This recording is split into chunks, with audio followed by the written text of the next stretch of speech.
This video is brought to you by patreon.com/worsttake. Get access to exclusive live streams and Discord servers, on-screen shoutouts, and early access to some videos when you join now. Help make sure that we can continue to make content like this by supporting the Patreon. Links are in the description down below.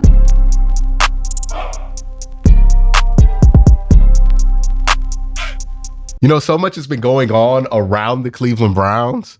Like, as far as, oh, there's a rumor they're going to be trading for Ayuk. Oh, now we're building a new stadium and it's official. We got video of that. That we really haven't been able to do the thing that we normally do in the city of Cleveland, which is freak out about training camp clips. Like, I just want to know this from an on-the-field perspective, Cam. Has it been interesting down there, or is this kind of a byproduct of the Browns being what appears to be a clearly good team, so it's not really that interesting to watch them in training camp, or to get the reports, because it's just, you're going to hear the same stuff. Deshaun looked fine, stuff like that. Like, what's it looking like on the field there? Yeah, I mean, it really is kind of just like, okay, cool. Like, oh, that's cool. That's great.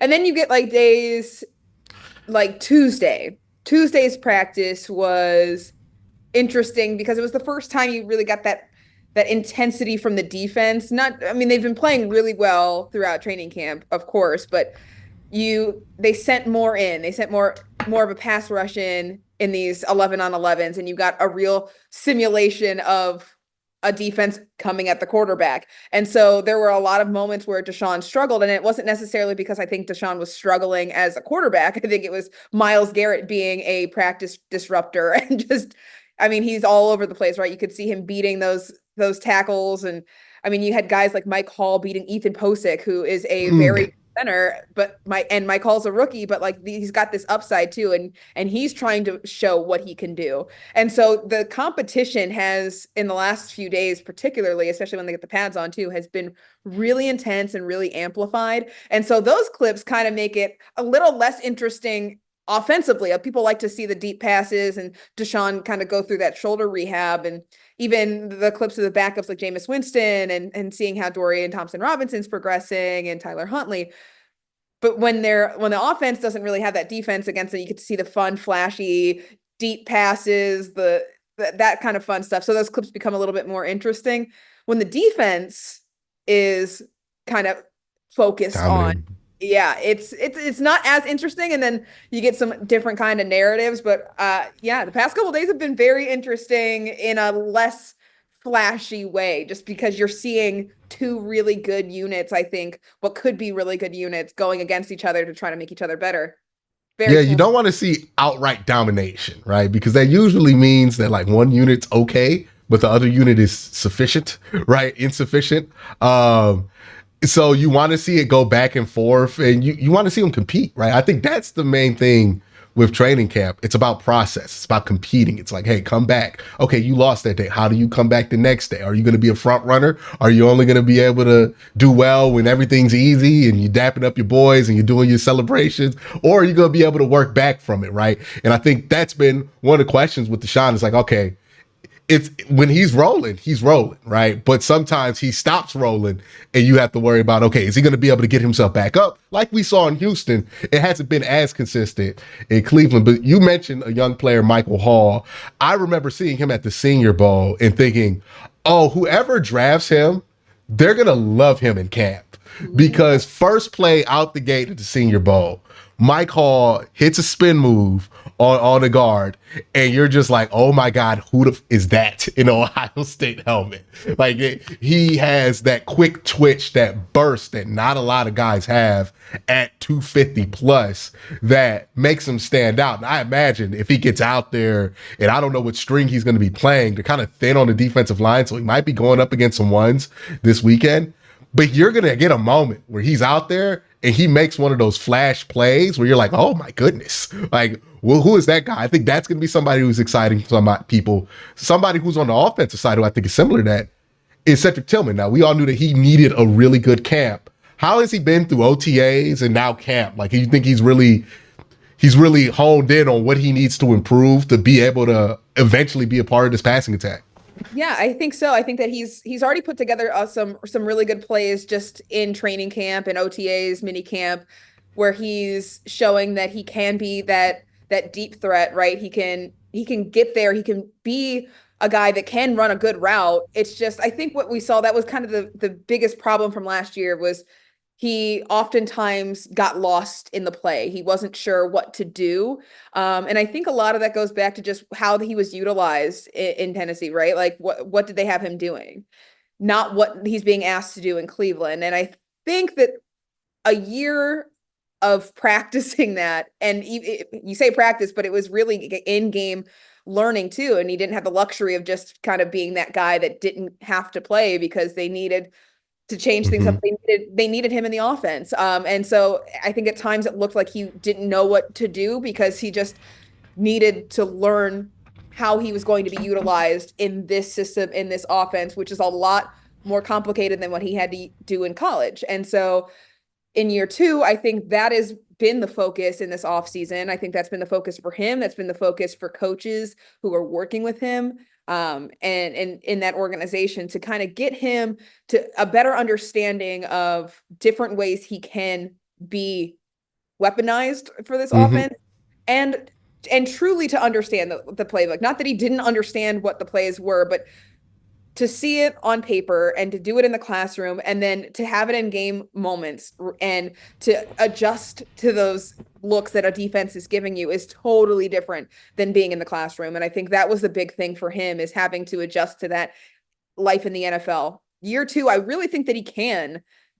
look a lot better and be used in completely different ways than we have even seen him yet. And if he's being able to make plays in training camp and show that he can catch very well, he can separate, he can track that ball and get it in stride with the quarterback, and he's got that chemistry, I think that absolutely sets him as a player to watch for this Cleveland Browns organization, for this offense, and a weapon for Deshaun, because he's got a skill set that the Browns really, really like. That's why they drafted him.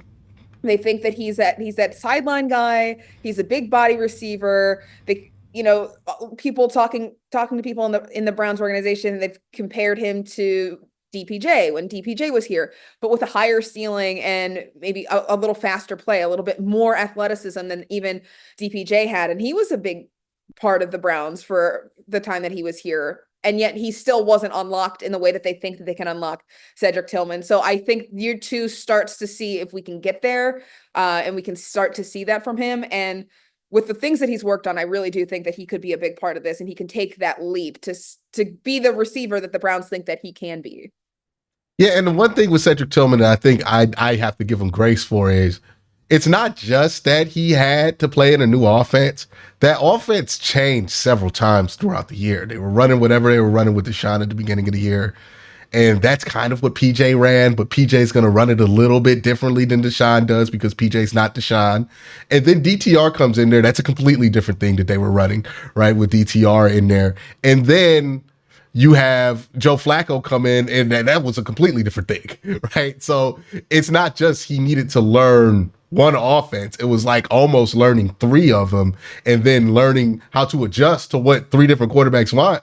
Because some quarterbacks might want you, like that interception he had against the Bears, where he took the seam instead of keeping horizontal and running the drag. Some quarterbacks might want to take that shot, right? He doesn't. He's still trying to figure that out, and that was just a rough situation for him to get thrown in. I hope the results end up being better for him this year. It looks like things are pointing in the right direction for him. As far as guys drafted this year, it's kind of hard to get a gauge on them other than Mike Hall, because the Browns are at the points where nobody's really stepping in starting early. But when you look at that Sam linebacker position, replacing with Taki / Anthony Walker we're doing last year, I know they have Jordan Hicks there. What do you think they're thinking with that third linebacker role? Is it going to be like Nathaniel Watson, basically just blitzing from that spot? Or do you see a lot of Devin Bush in there with the ones? I think it's been a big mix, but I think Devin Bush has gotten more time on the field in those roles, especially, with Jeremiah Owusu-Koramoah and Jordan Hicks and Tony Fields being sidelined with different injuries. A lot of them did have, that it was just them, right? It was the guys that are looking for a spot on the roster. Devin Bush has been making plays though too. He had an interception the other day. He's been a guy that I think could step up into that.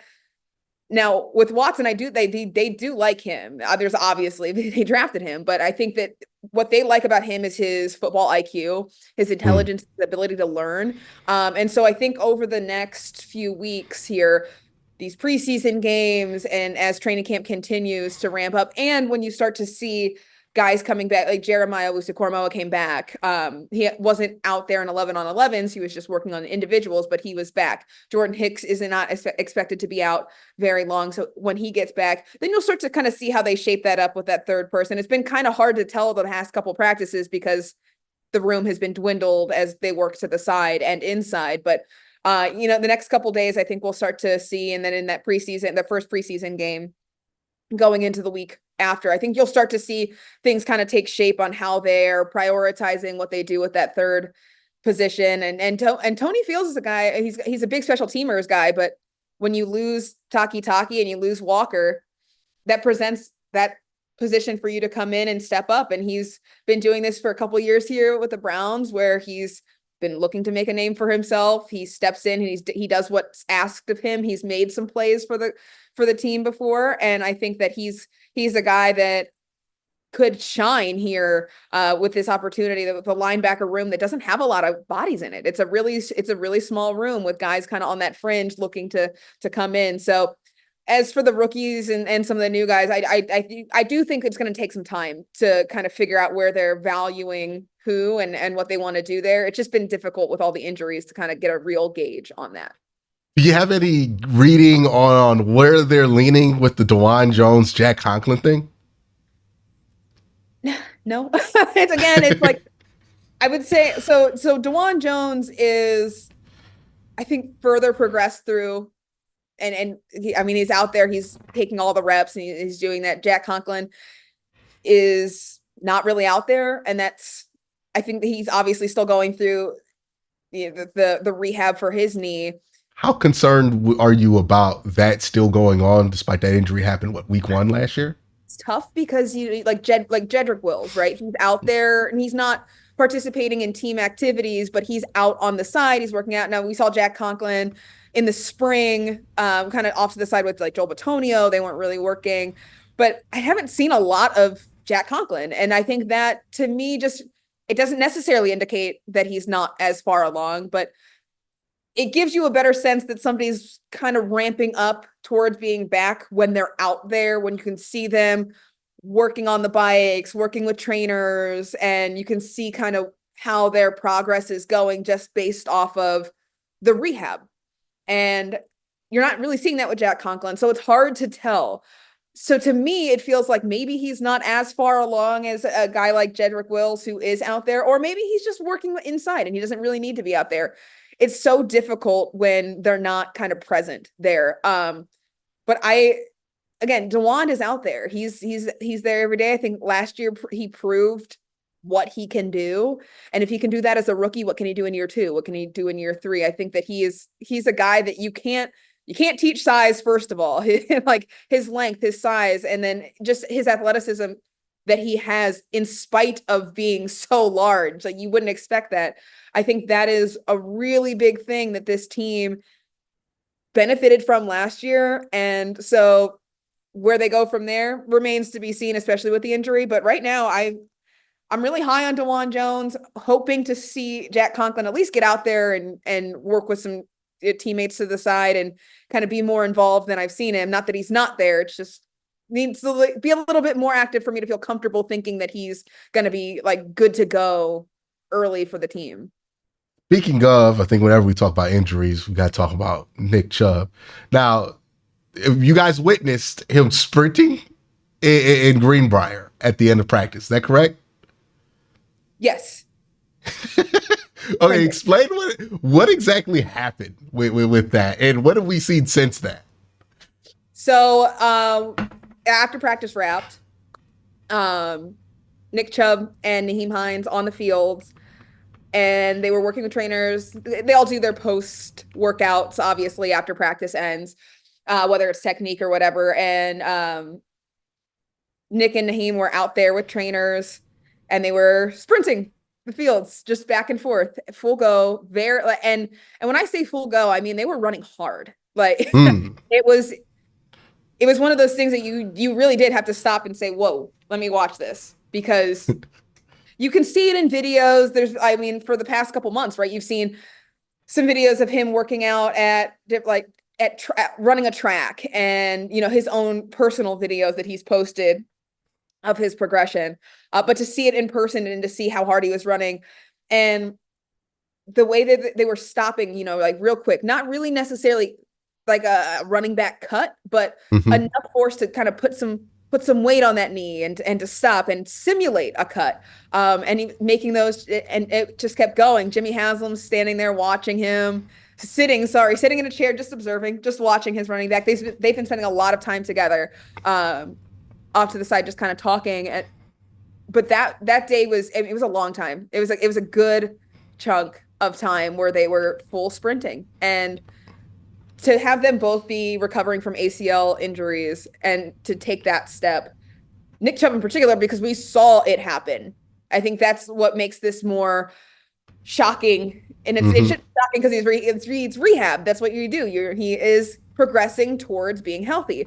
But to have seen the injury firsthand, we didn't see Naheem Hines. It happened off season in a freak accident. We saw it happen to Nick Chubb, and we saw how bad it could have been. And so to see him kind of get back there was, oh, okay, like we are making progress. We can see this progress happening. He is running fast, he's running hard, he's put a ton of effort into it. And there's those milestones of making some cuts, putting some pressure on that knee, making football type moves. Because Mm. it's one thing to be strong, it's one thing to squat. That was already impressive enough, squatting 500 plus pounds after that surgery. But to be able to incorporate the things that you're going to have to incorporate when you're back on the field, I think that is the biggest thing for me. That's what stood out was, oh, okay, we are getting back to making moves on a football field, and just to know that we're there, like that's in the mind, and that's something that's in that rehab process. I think that was the biggest part to me. That was like, wow, okay, here we go. Nick Chubb is doing Nick Chubb things. Yeah, he's insane. He's insane. Let's talk about this preseason schedule because I find the last game being at 10 p.m. on the West Coast is so odd. And it's because what Seattle has control over when that game plays. They want to play at 7 o'clock local time. But my question is, does that change what Kevin's plan is? Like, is he going to be more apt to play the starters at a different, I know he's not playing them this week, but is he going to be more apt to play them at a different time because of that game being on the West Coast at 10 p.m.? It's just too weird to just want to risk playing your starters in that one because we know he likes to play his starters at least a quarter. So he will play some starters this Mm-hmm. Saturday. And Deshaun will be the question of if he plays in the preseason. I think that Miles isn't going to play. Miles doesn't play the preseason. That's not a thing. It's fine. Doesn't really need to. Maybe they change course. I just don't see it happening. And I don't know that Deshaun does. I mean, I don't know that they want to risk that with the shoulder rehab. Obviously, you want him to have the reps. And if they feel comfortable doing it, if he gets to a point where they're like, okay, we do want him to get some game reps before he goes out there. He's played what, 12 games for the Browns, and it's in 3 years. That's a long time. That 12 Mm-hmm. games in years is not a lot of games in 3 years. And so obviously he's an NFL pro. He's done it, but you can't simulate game reps. You just Yeah. can't. Best way to simulate game reps is the preseason, even if it is for 10 plays, even if it is just, one series. That just kind of gets you back in the, oh, that's how that felt. Yep, that's where that is. And I And think I that imagine with the throwing shoulder injury too, you would want him to be comfortable with the ideal of like that possibly being hit mhm, before he plays, especially a for the pass first, rush like the Cowboys. exactly. Yeah, I mean, the scenario I see, if he does get in his head, right, is, if he doesn't play in the preseason in week 1, he goes out there and things are a lot faster than he is anticipated, just trying to get like back in that rhythm, right? And he makes a bad decision and he makes a bad throw. Will that impact him mentally? Is that going to get in his way? And I've said from day one, I think the biggest thing for Deshaun Watson this season is not only the health of him and his availability to be out there, which he is tackled and his shoulder looks good. His throwing is there. That's not a big concern for me. I think the biggest concern is how he approaches this mentally. It has been tumultuous for him, truly. And no matter how you feel about what happened and all of the things and having him as the quarterback of the Cleveland Browns, you cannot deny that it has been a tumultuous time for Deshaun Watson. He has had to navigate a lot of things, legal issues, suspension, injury, and he's done injury before. He's never had to face what he's been facing in Cleveland and before in Houston. No matter where he went, he'd be facing this. It's the reality that there are people who do not like him. He was not somebody who was under this kind of scrutiny. Ever. Right. He got a lot of passes like early on in his career because people liked him, right? He had this wholesome story. He was known as this wholesome, charitable guy. And now his name is associated with a lot of things that I'm pretty sure he never wanted his name to be associated with. And the reasons it is associated with him, you can argue are his fault, but it doesn't change the fact that did happen. Right. And that does change how somebody's personal outlook can be and how they just work on a day-to-day mental basis. Cause I don't know if I'll be able to pump out YouTube videos if all of a sudden people associated me with all kind of different things. It's just one of those things that's going to affect your ability to do your job. And I think the more I look into it, I wonder if I could give Andrew Berry truth serum if he'd admit hey, the one thing we underestimated was that coming back from this mentally was the same thing as coming back from serious injury. It's a huge hurdle for him to overcome. I think they thought, he'd get the suspension the first year, he'd be fine. But I think honestly, up until this offseason, it took him all the way 2 years to 3 years because the allegations came out in 2021. 3 years to actually accept that he's not getting his old reputation back. Yep. I think that quote that he had where he's like, I just can't care about making everybody happy. I'm like, this is the first time he said that. And I know some people took it different ways, but to me, I was like, he's been thinking he can make everybody happy this whole time. And I think him not carrying that, or at least gesturing like he's not carrying that, could be helpful to him as far as I think when he got booed in Houston, it bugged him. It bugged him a lot, right? When he got booed in Pittsburgh, he's a Brown. It bugged him. It was this thing. That second game, Monday Night Football, it was a hostile environment. Mm-hmm. And I think experiencing that, being in the AFC North, and experiencing just how ruthless it'd get. Because I remember he scored an extra point in that game, and he just launched the football at a fan. Oh, yeah. He was furious. And it's been a little subtle thing, if you've been paying attention to Sean, hey, he does not react well to these kind of things. We talked about it earlier where people were chanting DTR during the Titans game, and he didn't have the greatest reaction to that. And it's just, I think he's finally at the point to where he's just accepted what it is with him. I don't know what that means for him in his personal life. I'm not even going to try to go there, but but it's one of those things where I've been watching. I'm like, hey man, even if you throw 40 touchdowns, I need somebody to tell you, you're not going to get that love back. That old Deshaun Watson is done. That's never happening again. Yeah, there are, and I've said this from the very beginning, before he even, stepped on a field in orange and brown. No matter what, the reality of his situation right now, and anybody in the NFL, anybody in professional sports, is if you go out and you perform well, you will get a faction of people who forget and they forgive based off of your performance. There are also a faction of people who will never be okay with it. And that's just the reality. And you have to understand that as Deshaun Watson, the professional athlete, he's just gonna, and I think that, like you said, those quotes and him saying, people are just gonna like me, maybe that's sinking in, that there will be a faction of people who will never give you grace. They will never cheer for you. They will maybe cheer for the team, but some have even left that. But there will be people who you will not be able to appease. They have how they feel, and that is how they feel. But what you have to do as your job, the Browns have given you this opportunity, you've taken this opportunity, and you're back on the football field. Through all of this, you served your suspension. You have fought through an injury. Now it is your time to do your job. Does not matter if any of the fan base liked you. They do. He's got a support system. He's got fans. Absolutely, he does. It doesn't matter, though. What he needs to do is be able to compartmentalize that and go on the field and play, perform for him, for himself, for his teammates, and for the organization.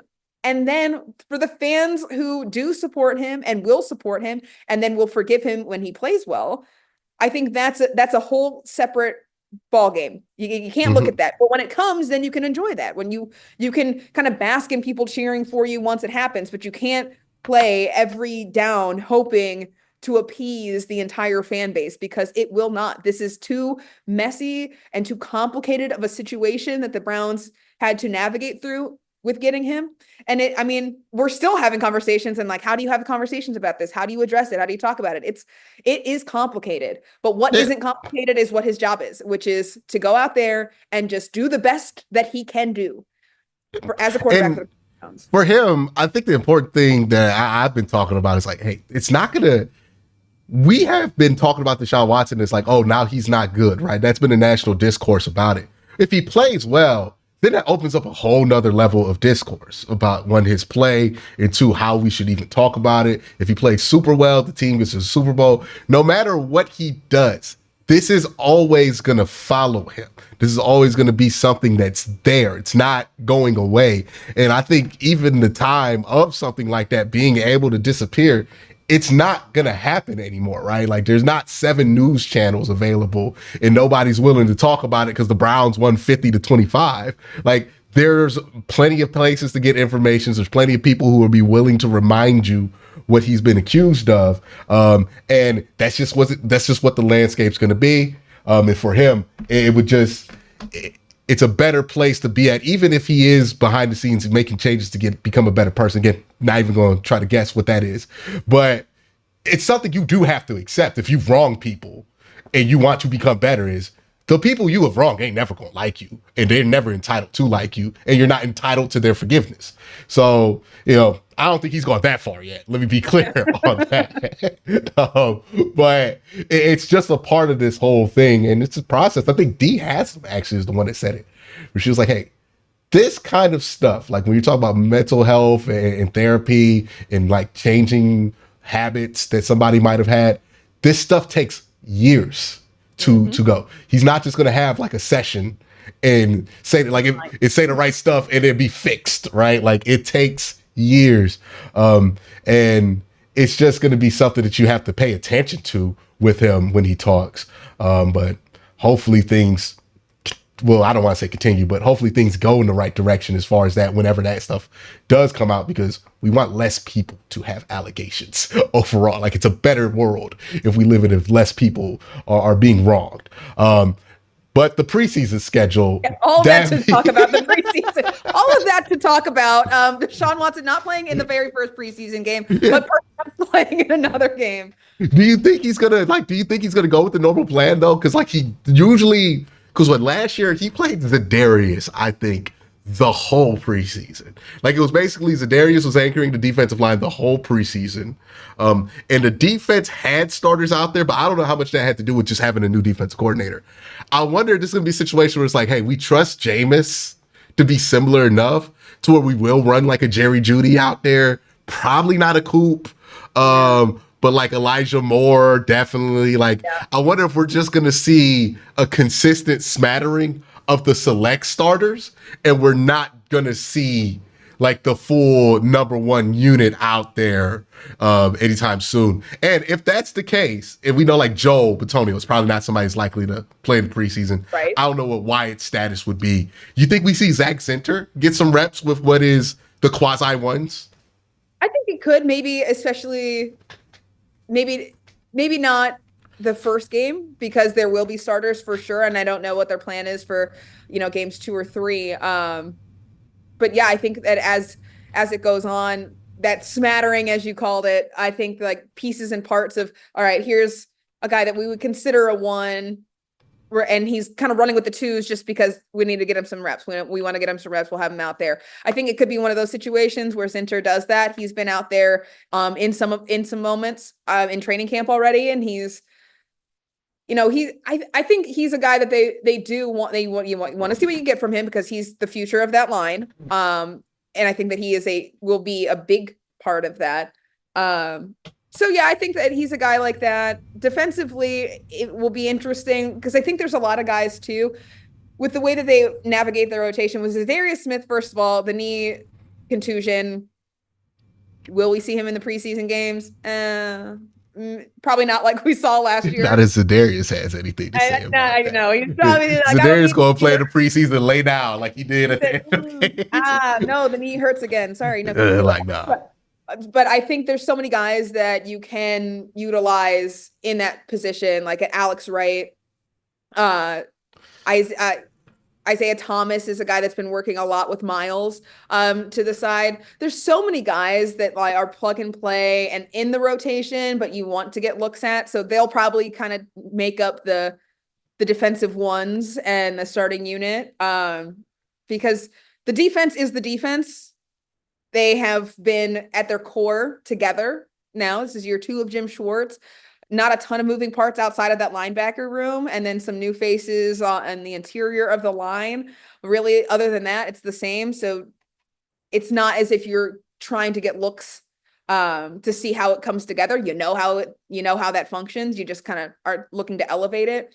I think offensively is where maybe some of the starters are a little bit more mixed in, and there's some different looks because it is new offensive coordinator with Ken Dorsey, right? There are new faces, there are new weapons, and there's a new, it's not completely new, just revamped playbook for this team.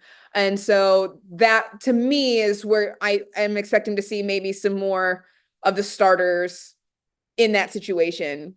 Couple plays, like a series or 2, 10 plays, whatever they're going to do. I think it's more important for the offense to get those reps than the defense. We know how the defense operates. And then special teams, obviously, the defender and then the guys that are on offense that are working in that because this is your opportunity. While it will be vanilla, it's not going to kind of be like Bubba Ventrone said that they're not going to show everything that they're planning to do with their work in the new kickoff rule in these preseason games. This is their first opportunity to put it into action against a real opposition. And so I think special teams is also a place where you maybe see some starters just who will be in that role in the new kickoff rule, kind of get their feel for it, unless they're planning to do something in those joint practices with the Vikings coming up, in which case they wouldn't necessarily need to risk any starters taking too many reps in the preseason where they could do it in practice and still get the same kind of opposition, a real opponent, not just, going against yourself in that role. So that's how I feel about the preseason plan. I'm not really sure we'll see how it plays out on Saturday, who's out there when the starters are there. And if Kevin Stefanski decides to play him a little bit more in Seattle, but that's a rough game to do it. Going back, you don't know what the weather's going to look like too. 10 o'clock here time. That's just terrible. It's just, I'm so upset. Yeah, you don't want dudes playing outside their schedule too. So you could deal with like possible jet lag. I don't know. Like if my gut feeling is telling me Kevin's gonna put out DTR to start that game or somebody like that, right? Like it's just gonna be it's gonna be a Hall of Fame game situation. We're like, no, absolutely not. But Dorian, Tyler Huntley, guess what? Here you go. Enjoy. Now they're bringing in Minnesota for the joint practice. I think what they do 2 years with everybody, a home and away kind of joint practice thing. They did it last year with the Philadelphia Eagles. Is this going to be kind of the same structure they did with the Eagles last year where they just kind of go back and forth, do some regular practice stuff? Or do some things change? Because I know our facility is a little bit smaller to kind of facilitate this kind of thing. Yeah, I think that it's probably going to be this. It's going to be the same. They had the Giants in. They went to Philly. Philly was here. So they know kind of a routine and a structure for joint practices. They'll work that out with Minnesota of what that looks like for what they each want to get out of it. And there's a ton of teams now I mean, it was kind of like here and there for a while, right? Like some teams would choose to join practices, some wouldn't. And a lot more teams are opting to do this because it gives you looks that you can't really get outside of a preseason while, still building towards that. It's not a preseason game where it's full force, but you still get some better looks and it gives you a better understanding. And I think that with Minnesota, it will be probably similar to years past. Well, they'll do like offense versus defense. They'll do some 11 on 11, 7 on 7, whatever work there. The individual drills against each other, like 1 versus 1 kind of thing, just to kind of sharpen some guys up. But no matter what, the thing is, the weather dependent, obviously too, but they moved inside, right? For Tuesday's practice because of the weather. The field house is bigger now because the weight room shifted. So there is more to do. And I think that kind of helps navigate things a lot more too. They were able to do, their kickoffs out there and practice the return game because they were doing that before, obviously, but in a very limited space. They've opened up extra yardage in there because they've quite literally moved the weight room out of the back and extended that out. So now they've got a ton of space to kind of extend that. It's still not as big as that they want. That's another project in Berea that will, I think, take shape as they continue renovations out there. But right now it is, I think, something that is allowing them to do more. They've got more space. They've got more assets to them. And it's a space that people can feel comfortable in. So I think it's really good to have another team coming here too, because then you get to experience what that work has looked like for them in order to kind of create the space to work with 2 full teams of 90 guys each out here in Berea. Yeah, they announced like they made some changes. The one thing that they had like this, what would you call it? Like it's not VR because you don't put a headset on. It's kind of like an MR or MXR kind of thing where they have like the projectors up. Oh, it's cool. Yeah, it's I think with my friend Kyron, who played football at Jacksonville State, he's like, man, I could not imagine messing up and then having to watch it. It's 25 yards long. It's the full screen. You get the full, they can plug in any play from the past 4 years in there with like the Zebra technology that tracks the players. You can plug in everything and it is quite literally immersive film study where you put yourself right back in the play. You can see how it unfolds. You can walk through. They've got, the field, the hash marks on the floor, on the turf in the room where you can line yourself up. I mean, the way that it can teach you is incredible, but you are right. Yeah. Having to like relive a moment that you weren't necessarily proud of is like, and we're back right here where it all began. Like, okay. But I think it does matter too, like to have it be that big. Because one of the things I run into this like with people on Twitter when they get like screen grabs of film and like, oh, he could have just ran here. You don't understand how much space there is on a football field until you really see it like 1-to-1 or you're like close to it and you're like something that you see in person, you're like, there's no way he make that cut. Like there's just no shot that he's going to cover that much ground.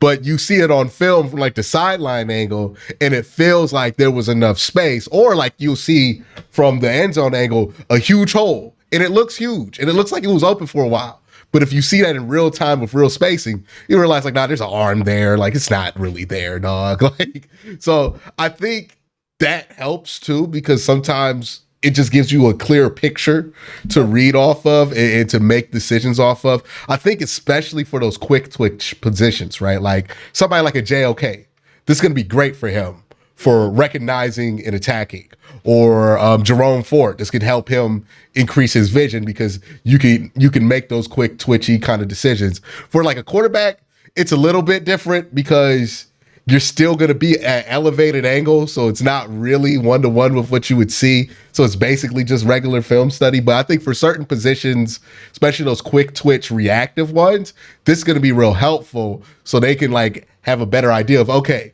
when they're doing zone, they're doing this specific scheme. This is what open looks like, right? This is what a good hole looks like. This is what a cutback opportunity looks like.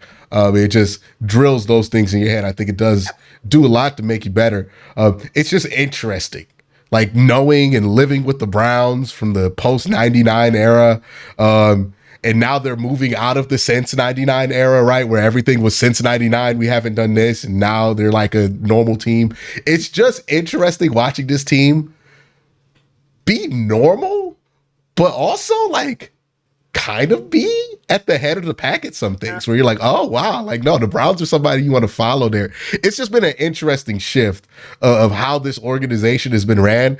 And like, kudos to Jimmy Haslam because his reputation could have not have gotten lower. What, 2014 was when he had the FBI raid?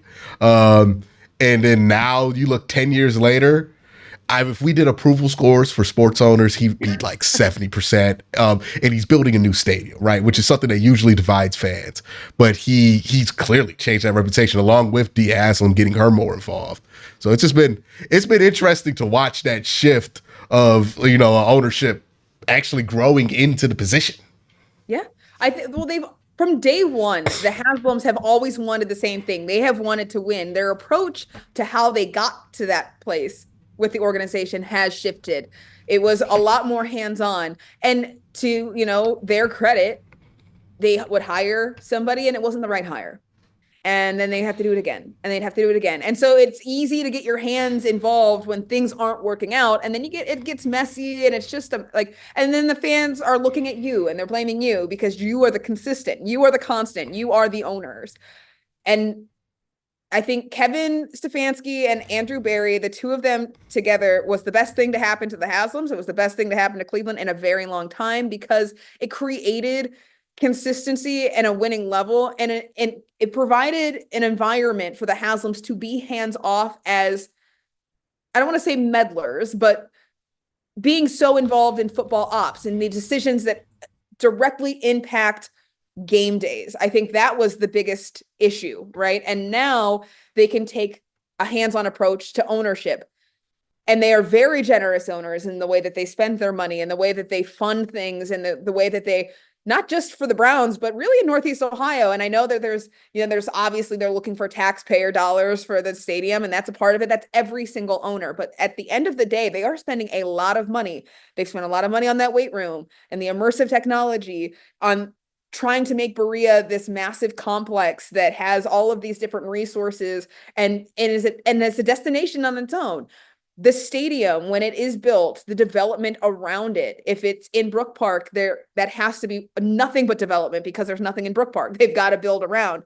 And so there's not even sidewalks in Brook Park. There's a lot that will have to go into this. Like they need a lot. And it's not that Brook Park's a bad place. It's just a suburb. Yeah. They don't have the things that need to be there for this to be successful. And so it's not like you're dropping a stadium in like Beechwood or something like that, right? Like, nope, no, you're not. You're dropping it in a place that needs a lot of things to make this work. And so they want to do that. And if it's on the lakefront, right, they'd have to pay for the renovations. They want to build that up. And if it's not there, if it is in Brook Park and they do move out of downtown, it's not as if the Haslams leave that space empty. They want to be a part of the development of a land bridge. They want to be a part of the development of Cleveland. And so not only as owners for the Browns have they been shelling money out and really pushing, letting them, spend the money to buy players to come in here, right? To pay the players to come in here, to buy these new facilities, to entice them to come here and stay. But they've been doing it across outside of football. And I think that's really big. And that plays really big with players. And it changes the culture. And so credit to them, Andrew Berry and Kevin Stefanski, obviously at the helm of the culture change, but it is crazy to think where this team came from not that long ago to see where they're at now and to see the window of what they can become if they trend this way. It could be one of those teams, right? That are just, oh, it's the Cleveland Browns. It's not the Cleveland Browns as a joke anymore. It's, it's this franchise that people could respect. They could be a threat any given year.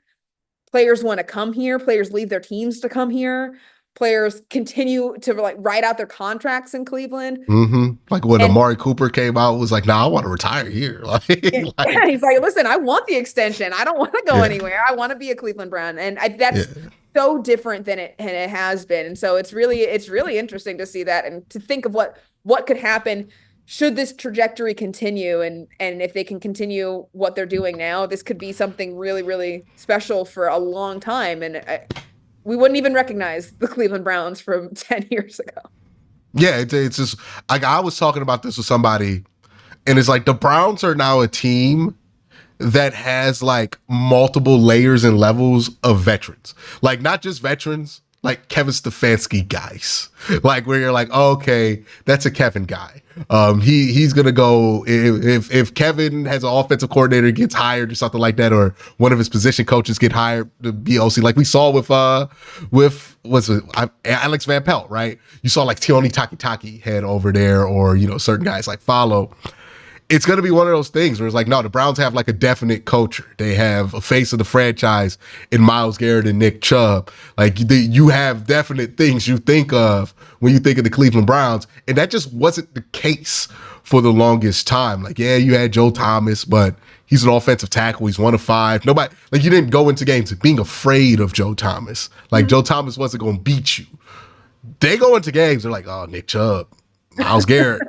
Like it's dangerous, right? It just you hear it in how the tone changed about the AFC North, because it's always been a difficult division, but now people talk about it as if it's this murderer's death row of just it's a schedule murderer. Like if you think you have an easy schedule and then you get the AFC North, your schedule's murdered, right? Because not just are all 4 teams talented, all 4 teams are anchored by head coaching and GM tandems that are going nowhere anytime soon, right? And have been there for at least 4 years. And that must be hell during division week for these guys.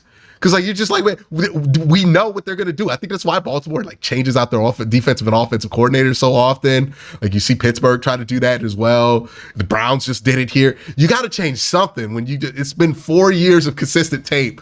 You know what we're doing. You know what you're getting every time. Yeah, 8 meetings, not including the playoffs. It has to be a nightmare. And it's like at some point you don't even try to outthink them. You're just like, just play them. Like, just straight up play them, because what you're gonna do, they know what you're gonna do. You know what they're gonna do. They're gonna use Myles. You're gonna triple team them. Like there's no surprises in the AFC North. And this isn't a division that schematically tries to overwhelm you with surprises. This is just brute force, right? So it's been interesting seeing this happen. And it's so hilarious that this happens, but also nobody else in the North falls. Like it's like everybody else is still going to be playoff quality at the very least. Every time it's so disappointing. You're just waiting. It's like, oh, this is the year that they'll be in the basement. Nope.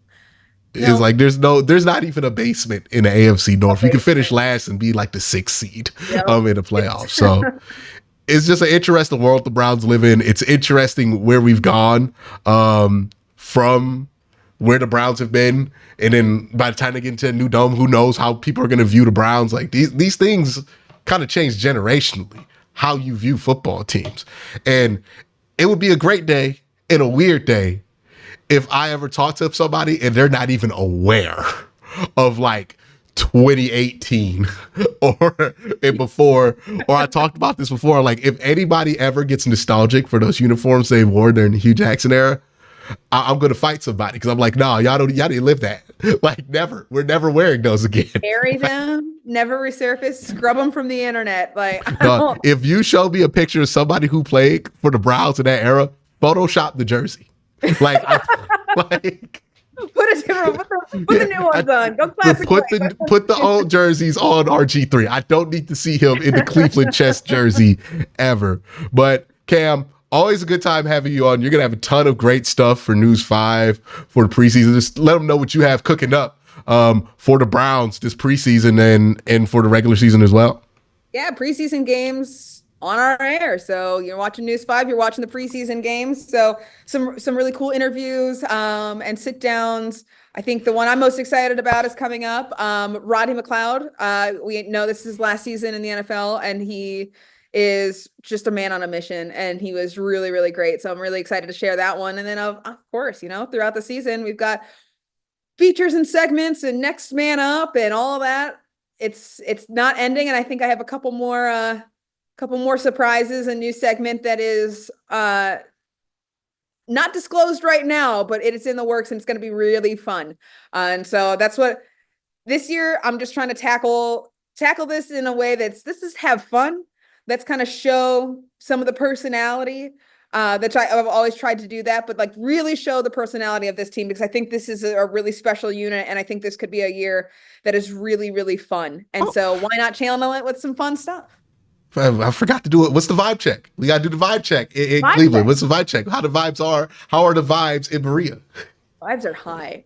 Vibes are good. Vibes are high in a way. I will say, so the last practice, we talked about the intensity earlier. The chippiness, the chirping from offense, defense, my gosh, they are all feeling it. They are, they're already ready. I can feel like they're like chomping at the bit to be out there, really excited. Because there's so many guys too that have been like working really hard this offseason. They either feel like the Browns didn't have the ending they should have because they, that loss to Houston was tough. Mm-hmm. There are guys who are on a mission because they ended their season hurt, and that's not what they wanted to deal with, or they've struggled with injuries throughout the season. They didn't put together what they thought they could do. And there are guys who are just looking for bigger roles. And I think that is very evident. These guys want this year to go the way they can see it going. They know they have the talent to do what they want to do.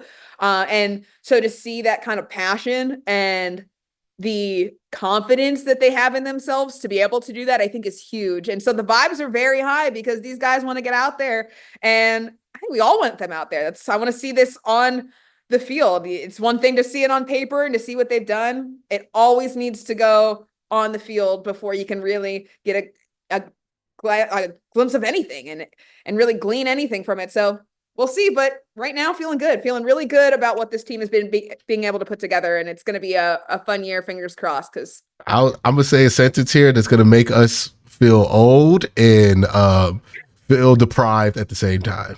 This is legit the first time the Browns have ever ran back a successful team. Like truly, like they're like, no, we're running it back. Like we're just getting healthier. Because usually it's like, oh, we had a nice end of 2018, let's add a bunch of people. Or we had a nice 2020, let's add a bunch of people. And you have a bunch of new dynamics in the locker room. This is not that. They're just like, nah, maybe we know who the leaders are. The leaders haven't changed. These dudes are, David Njoku's an 8-year vet. Miles is an 8-year vet. Like, they've been in the building forever. Like, there is no, like, I got the feeling back in the day. If you got traded to the Browns, you couldn't ask anybody, just anybody, where stuff was. Somebody might know, somebody know. You got to go to like Joel or Joe, or one of the Joes, right? Joe Hayden, Joe Thomas. Now it's like, hey man, you can ask anybody, like, where's that at? And it's like, oh yeah, Zadarius been here for like 2 years. Yeah, I know where that's at. JOK's been here his whole career. Same thing with David. David to tell you, you know what I mean? They ask you questions about where you want to go to figure out which person to guide you to. And it's just interesting place, man. I remember being a kid, hoping that the Browns would get there one day, and they're finally there. And what makes me more confident about this season is it's not just a team that thinks they might be good, having confidence, right? Because that can lead to overconfidence. We saw that in 2019. Yep. This is a team that knows they're good and also knows what that means when people think you're good, right? Like in 2019, I don't think the Browns understood that you traded for Odell. People talk about you as preseason favorites. You're going to get every team's best shot. You're not the Browns anymore, right? Like they're going to play you. They're going to want to see if it's real with you, right? I see the same thing, like a similar thing going on with the Texans, where it's like, hey, they caught some teams by surprise last year, but now they're preparing for CJ Stroud like an MVP candidate, right? Like it's going to be different for them. It's going to stress a lot of different things for them. And I don't know if a team that young is ready for that. With Cleveland, it's like, they know they're going to take that punch. They've been taking that punch for like 4 years, right? They're used to getting good efforts from teams. Nobody really sleeps on the Browns anymore. You don't catch them by surprise because they know about Nick Chubb. They know about Myles Garrett. When you have Myles Garrett, Nick Chubb, nobody sleeps. Like, nobody sleeps. So now this is a team that's like not just good, but they're like, we know that we're going to take your best shot, and we know that we can absorb it, right? Like, we know that we can absorb fighting the 49ers before the game and getting them all juiced up because we can beat them, even with PJ Walker, right? Like, they're not afraid of getting somebody's best shot because they know what it feels like now. They know how to take that. They know how to give it back. They're a real team. And I think that is the difference from this team, having this many veterans, having coaches that have been here 4 years, the experience, right? They have seen, okay, we were overconfident in 21. And this is what happened, right? They have seen these things play out in real time. Miles, I was talking about this to somebody. Just look at the amount of stuff that's happened in Miles' career. Like that he went 0-16. Yep. He smacked a man in the head with a helmet, got suspended. Like, got COVID. Like, and then came back and flipped the car. Like, he has been through a lot. Like, that man has been through a lot in his career as a Cleveland Brown. And he still has the track record that he has. And that matters. It's like, okay, Miles is not going to be shaken by something going wrong. Nope. It's all gone wrong for him before. He knows what it looks like and he knows what it takes. And I think that's one of those underrated elements of why, when you get the right guys, continuity is so important, because I think it's going to play a huge factor in this season because things change. I mean, last year we saw what happened. Everybody got injured. Now what? Continuity creates consistency. That's what happened. That's what this is. Absolutely. All right. You got any words about the stadium before we head out? Love a dome. I think I've been on that team. A dome cannot go on to the current stadium, and that is just the reality. But I love for it to be downtown. Of course, who doesn't want a downtown with the skyline and the lake? It's great. The location is fantastic. But at the end of the day, a new revamped stadium would be incredible to have that facility all year long, not just in Brown season and not just when they're at home, to have a concert in the winter when they're on the road. I think that's huge. And, I'm here for whatever happens, but I'm tired of the elements. Let me be warm when I'm covering these games, guys. Let me be on the field and just be warm. I think one of the things people will understand once they finally sit in this thing, or like they sit in like something like Minnesota, right? Where they're trying to keep an outdoor vibe with it. When you let all that sunlight in and you're in a stadium that big, it don't feel like you inside, right? Like I know a lot of people are worried it's going to feel like a shopping mall. Not these new domes, right? Maybe the RCA dome or Ford Field feels like that. But these new domes, oof, let me tell you, you get a breeze. You get a breeze. The seats be wide. It'd be nice. Like, Wi-Fi works. You can go, you can get your concessions, you grab your food, you grab your beer, and it's quick because everything's so fast and new, and technology is fantastic, and it's things that you can implement in the design of a new stadium. And I think it's been a long time. Because it's not outdoors, you can have more than 2 escalators in the entire stadium, right? You can get your seat so fast. You won't be able to get your seat so fast. You won't even know what to do with yourself. Yeah, it's like, I think a lot of people who are hesitant about it, I think they'll sit in there and they'll see like the sunlight come in, and then like they'll hear how loud it is because they're trying to build it like with this triangle shape that amplifies the dog pound sound down to the other end zone. They'll get it. Like, this makes sense now. Yeah. Look, when they tore down the Georgia Dome, people weren't happy about that either, but I have never heard anybody complain about Mercedes-Benz Stadium. How can you? Look at that place. Look at it. I go there I just be like, I'm gonna just go to a game there. Like every year I try to go to, they have usually 2 kickoff games. I usually try to go to the other one, right? Because the SEC one that they play, it's like $300 to get it there. But usually like they'll have like Georgia Tech playing Syracuse on and you're like, I will be there for that. You could pop in there with $20, get a club seat, like, and only pay like $40 for concessions. It's nice. They're all cheap. They got their little deals out there too. My goodness. Yeah, but it's going to be something I think people will enjoy once it's actually like tangible and real and something that they can experience, and then compare with Cleveland Brown Stadium. And it's another thing I point out all the time. It's funny that they have to do it now because we had no nostalgia for that stadium 10 years ago. Like, I just remember people talking about how it's not municipal, how it's just generic and nobody likes it. It doesn't stand out. And now we're over here talking about it like it's Lambeau Field. We can't move away from this stadium. And I'm like, dog, we only care because they've been good. Like, People just don't like change. The idea of change makes you feel like you're moving in a direction you don't know what to expect because it hasn't happened yet. But I think that this is a kind of change that it's been a long time coming. That stadium was so rushed, and it's time for something new. And at the end of the day, the renovations to the Q, now Rocket Mortgage Fieldhouse, before the Gund, the name changes happen, renovations happen. Look at Rocket Mortgage Fieldhouse right now and what they've done, just to the atrium. Just the little subtleties and like the really big subtleties that they've made, the changes in there makes it feel like a completely different space. Imagine that, but a totally new, totally different space, like a truly brand new stadium. If Rocket Mortgage Fieldhouse can make that shift and make it look so modern with just a renovation, a new stadium is going to be something that this Northeast Ohio, if it's in Brook Park, it still benefits all of Northeast Ohio. If Northeast Ohio needs something like this, it's time for something new and something modern and something to be truly proud of. I think that's it's a staple of every area has something that, I got to go check that out. Look at that arena. Look at Vegas. Vegas is full of things, right? All of the things you can do in Vegas, the Strip, all of these different hotels. But you look at that stadium and you're like, I want to go in there. I got to see I got to check that out. That's so cool. And then it's like that's what happened with Dallas's stadium when it first opened. People were just going there to tour it. And I think also what would likely, like, I wouldn't be surprised if they built like a 3,000 seat theater there because it's so close to the airport, where they're like, hey, all these smaller acts that usually skip your city because it's not now it's convenient. It's like, okay, we're going to fly into Cleveland. We're going to do a show. We're going to head back out, go to New York or something like that. Like, it's something that you could do there. You're going to get more entertainment, more venues being played, more opportunities. Like, you're going to get stuff like the Final Four. You're probably going to get a Super Bowl if you build enough hotels.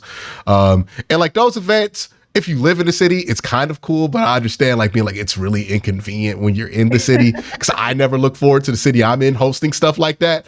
But it's also something that you can hang your hat on, right? Being like, hey, we had the Final Four. We had the women's Final Four here, right? That was really cool in Cleveland, where I think the Caitlin Clark game against LSU, no, that was in New York, but I think the one against South Carolina was here in Cleveland. Yeah. Mm-hmm. Yeah, like this. Think about how cool that was, right? And we know with the game, the way the women's game is growing, you're probably going to have 2 stadiums hosting the Final Four every year, and you want to be a part of that, right? You want to be a part of having those people come here and making Cleveland a place to be and a place to see some things, right? It's happened with Minnesota. Imagine the Big Ten championship in Cleveland. Like, imagine Ohio State playing a game in Cleveland. Like, yeah, we could do a neutral site, in Cleveland. That'd be cool. Yeah. Yeah. Like that brings in. Oh my goodness. Just incredible. That's the cool stuff. That's what we've gotten a lot of things in this area has shown that it can do it, and it can do it well. All-Star game was cool despite the terrible weather. The NBA one, the MLB one was really cool as well. The city puts on, and it's not just Cleveland though that can do it. It's this entire area. Northeast Ohio is full of cool things. So if you put a new stadium in and draw some events, this place will figure it out. And I think that we want people to know that Cleveland's a great place. It's an underrated city. It's an important thing for people to remember. The tradition is not a plot of land, right? The plot of land does not make the tradition. It's the people who fill that plot of land that make that a tradition. So the Muni lot will not be what the Muni lot was, but there will be another one because Browns fans will be there. It will be the same energy. They're going to be, we're not going to change because like it's Brook Park. Like, Browns fans aren't going to start wearing shirts and dressing normal now because the stadium's in the suburbs. They're going to build a new tradition out there, and it's going to be from the people who brought you the old one, right? Mm-hmm. It's going to be new stuff in the stadium. It's going to be something new, but the people who make the traditions are the same people, the location of the field does not make the Cleveland Browns the Cleveland Browns. It's the people who love the Cleveland Browns that make the Cleveland Browns the Cleveland Browns. And the same way the Guardians have been able to transition their name and lost nothing, it's the same way that they can move this stadium to Brook Park, because it's not about what the team is named or anything about that. It's about the people who care about those teams. And that's not changing. And that's what makes the culture around it. And it's easy to forget that when you're just locked into this indoor battle, but eventually people will understand, okay, well, is it going to be Browns fans in there? then we good, right? Like if they was building this stadium in Detroit and it's not gonna be Browns fans in there, okay, I would understand the concern. But this thing is in Cleveland, basically. Like we call Cleveland Hopkins Cleveland. So it's in Cleveland. It's gonna be filled by the same people who were in that stadium. It's probably even gonna be a little bit more convenient for people coming from the south of the city to get in there. Especially people coming from like the west side, the west side of the state to come in there, because Browns fans come from all over Ohio. It's gonna be a fun time. I think people will enjoy it once it's real built and they see, oh man, the sunlight, you can feel the sun, and you be inside and you're not like burning up, and you can bring your older parents or your older grandparents to enjoy the Browns. And it's gonna be loud. And look, that's what sells anything. And the first time they get in there, a team has to call a timeout, and then we do we made them call a timeout. We will be sold, right? If the team is good in there, we will be sold, right? I think that is also the important part, because we weren't even sold on the old stadium until they got good, right? We didn't care about the smacking of the aluminum. We didn't care about that 10 years ago. Now it's a structural part of the culture of Cleveland. Yeah, because we were smacking it because we excited because the team good. Like that's what matters. Is the team good? Is it the same people? And if those things are constant, we'll be just as loud and as excited in there, just a little bit more comfortable. And I think that's fine. I love that. It's the people. It's the people. That was very inspirational. And if you didn't sell people on that, some people are just not going to, they're going to have to see it for themselves. Peter John, hit me up. But Cam, thank you for coming on. Appreciate you as always. You have a great day. Everybody else, have a great day. Have a good night. Peace.